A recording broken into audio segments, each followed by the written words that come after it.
Hey guys, what's up? Welcome back to my YouTube channel and welcome to my book club. So today we are going to summarize Pablo Escobar by Shaun Attwood. This is a biography about Pablo Escobar. So let's get started on this. So Pablo Escobar is probably one of the most famous drug lords of all time. Maybe you have even watched the Netflix series about him, Narcos, as Shaun Attwood now suggests, that series is not entirely truthful. The story of Pablo Escobar and the drug wars in the US is a lot more complicated than first meets the eye. If you want to know the true story, get ready to dive right into the terrifying world of cocaine trafficking. So, we're gonna talk about early years. So Pablo Escobar was born in 1949 on a cattle ranch in Colombia during the violence, a 10-year civil war between the Colombian Conservative Party and the Colombian Liberal Party.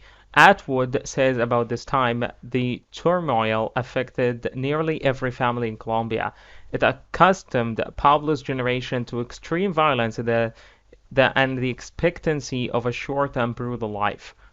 Escobar was the son of Adel de Jesus Dari Escobar, a peasant farmer trading cows and horses, and Hermelda Gaviria, an elementary school teacher. As a child, Escobar was sweet-tempered, kind to animals, and very close to his brother Roberto.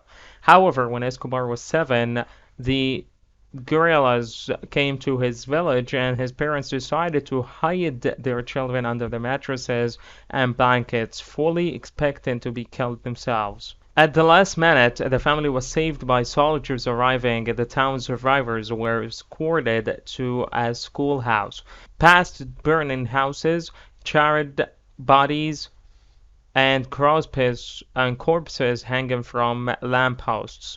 The sight of that day must have been deeply horrifying for young Escobar. At the time, killing people with machetes was so commonplace that different slaughter methods received ornate names. One of those was the flower vase cut, which meant beheading someone and then slicing off their arms and legs, stuffing these down the neck to create a vase of body parts. The horrors of this time later resurfaced in Escobar when he kidnapped, murdered, and bombed to protect his empire. Following this day, Pablo and his brother Roberto were sent to live with their grandmother in Medellin. She led a deeply religious household, and even into his adulthood, Escobar would always try to have a Jesus figure near him when he fell asleep. On the streets of Medellin, some of Escobar's leadership and criminal traits started to emerge. Although he was the youngest, he would take the lead, even speaking up to the police when they took away a football the children had made out of clothes stuffed into a plastic bag. At school, Escobar developed an interest in history, law, world politics, and poetry.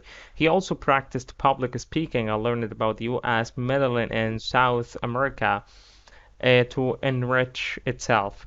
He developed a strong sentiment of the unfairness of the poor always being the biggest victims of violence and injustice. At some point, he even claimed he would kill himself if he hadn't made a million pesos by age 30. Criminal career. Escobar felt much safer and confident on the streets and eventually dropped out of school. As he felt extremely distrustful of authority figures, he started smoking marijuana, which had a calming effect on him and enhanced his calm and quiet manner. Escobar started dabbling in criminal enterprises, rationalizing this to himself as a form of resistance to an oppressive society. Atwood writes, he channeled his energy into criminal activity, which ranged from selling fake lottery tickets to assaulting people. With a rifle, he walked into banks and calmly told the staff to empty their safes. Escobar would always remain calm and cheerful in dangerous situations, which earned him respect and a loyal following. Eventually, Escobar and his gang started stealing cars, first used ones, which they would disassemble and sell all the parts, and then new cars, since it was impossible to sell these if they had been reported stolen. Escobar started offering bribes to the police. The police would issue car certificates, and Escobar could sell the cars. Escobar also ordered the murders of people who tried to prevent his rise to power, realizing that murder was the easiest and most effective way to keep people in line. Eventually, Escobar became involved in contraband. Contrary to what the Netflix series Narcos may want you to believe, Escobar was not the boss. He worked for a powerful contraband kingpin and specialized in smuggling cigarettes. He gave half of his salary to his workers, which not only earned him respect but also the nickname El Patron, or the boss. Cocaine trafficking. The way in which Escobar ended up in the cocaine business is also falsely portrayed in Narcos. He and his cousin Gustavo were introduced to the suppliers of cocaine paste by the cockroach in Peru.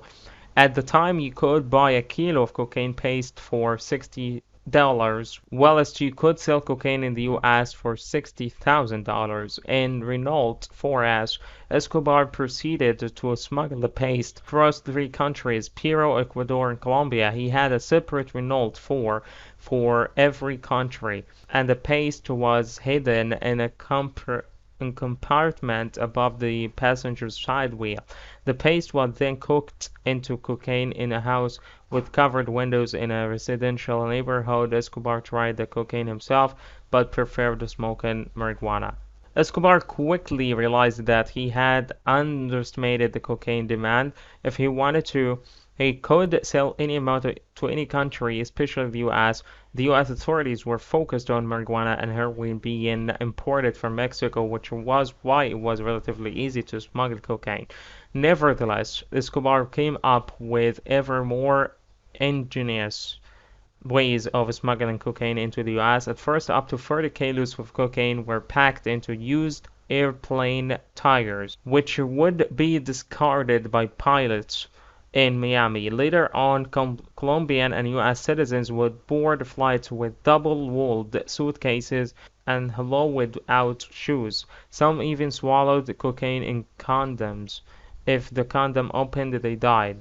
To keep the police happy, Escobar would regularly allow them to confiscate large amounts of cocaine so that the officers would receive pay rises and promotions. They were also on Escobar's payroll, so the cocaine was eventually returned to him, whilst being reported as destroyed. According to Attwood, corrupt governments all over the world still run this scam on US taxpayers.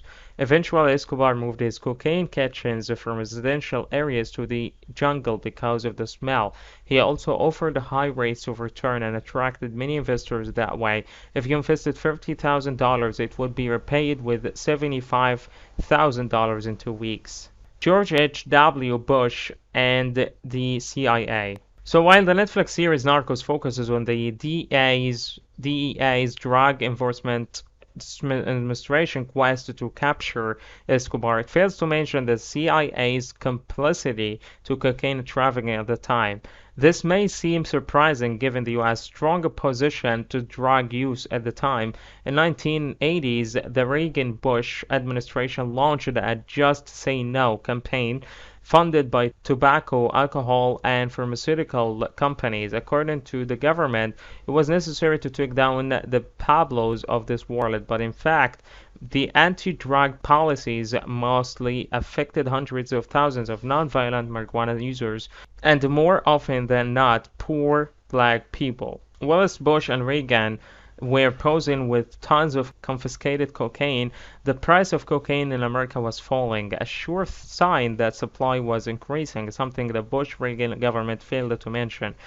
To top it all off, the federal government also used the highly toxic weed killer Parkway to spray marijuana fields, a deadly toxin that kills animals and humans alike. Escobar and was a convenient enemy for the Bush administration. Inaugurated in 1989, since after the fall of the Berlin Wall, the communists didn't pose an immediate threat anymore following Bush's crackdown on drug use. Twice as many people were arrested for possession than supplying in the US. Nevertheless, at the same time, Bush was facilitating the import of cocaine via the CIA. Over dinner in 1985 with retired U.S. Navy Lieutenant Commander A.L. Martin, Jeb Bush, and CIA veteran Felix Rodriguez, George H.W. Bush boasted that he operated on the big lie principle. Big lies would be believed because the public couldn't conceive that their leader was capable of bending the truth that far, such as the president railing against drugs while overseeing drug trafficking worth billions. At the time, Nicaraguan rebels were actually smuggling cocaine into the US using the same pilots, planes, and hangars at the CIA and National Security Council (NSC). To this day, the CIA still refuses to reveal any information it holds in loose papers. A group consisted of Escobar's enemies or on Escobar's death. So finally, let's talk about death. So it's unclear how exactly Escobar found his end. After making millions in the drug trade, he had attracted many enemies. Some of these had bonded together in a group known as Los Pebes, threatening Escobar's family. Another person who was hunting Escobar was Colonel Martinez, head of the search block. His son Hugo attempted to track Escobar down using the CIA technology. With the help of several vans parked on hills, a location could be triangulated. Hugo Martinez kept track of Escobar's phone calls in an attempt to locate him. However, the CIA technology was new, and more often than not, Martinez tracked down the wrong signal. Escobar was separated from his family and contacted them frequently. They were housed in a government building, fearing that Los Pebes would come and kill them at any moment. Escobar was hiding in a neighborhood in Medellin, Los Olivos. From there, he negotiated for his family's safety with the government. He offered the surrender if his family was evacuated safely from the country first. They were flown to Germany but denied entry, and on their return housed in a hotel in Bogota without protection. Escobar called his family even more often, worried for their safety, which led to his calls being tracked to Los Olivos. He also spent a long time in early December talking to his son, Juan Pablo, who was giving an interview to journalists. Escobar was so focused on making sure that his son would give the right answers to the press that he stayed longer on the phone than he would normally have. Hugo Martinez managed to track his signal right down to this street and eventually saw Escobar standing at a top-story window. While Escobar tried to flee over the roof, he was shot through the leg, torso, and fatally through the ear. His family claims that the shot through the ear was actually him committing suicide. Escobar's death did nothing to halt the cocaine trade into the US. The Colombian upper classes were happy about his death, but the poor were devastated. At his funeral, more than 5,000 rushed to touch his coffin, and his grave was protected by an armed guard for the first year after his death. According to Attwood, the parties who profited from Escobar's death were the banking, corporate, and military interests represented by Bush. Some of Escobar's billions in Panama even ended up in George H.W. Bush's hands. That was it for the story of Pablo Escobar's life, guys, in this book by Attwood. So at the end, guys, I'm gonna leave you with this. Narcos, the Netflix series revolving around the life of Pablo Escobar, leaves out one crucial detail: the involvement of the George H.W. Bush administration and the CIA in the trafficking of cocaine. As Atwood suggests, they even benefited from Escobar's death, while the cocaine trade into the U.S. countries to soar. If you're interested in the war on drugs, why not read Chasing the Scream by Johann Hari? Okay, so thank you guys so much for watching. I really appreciate you all and I love you so much. See you next time.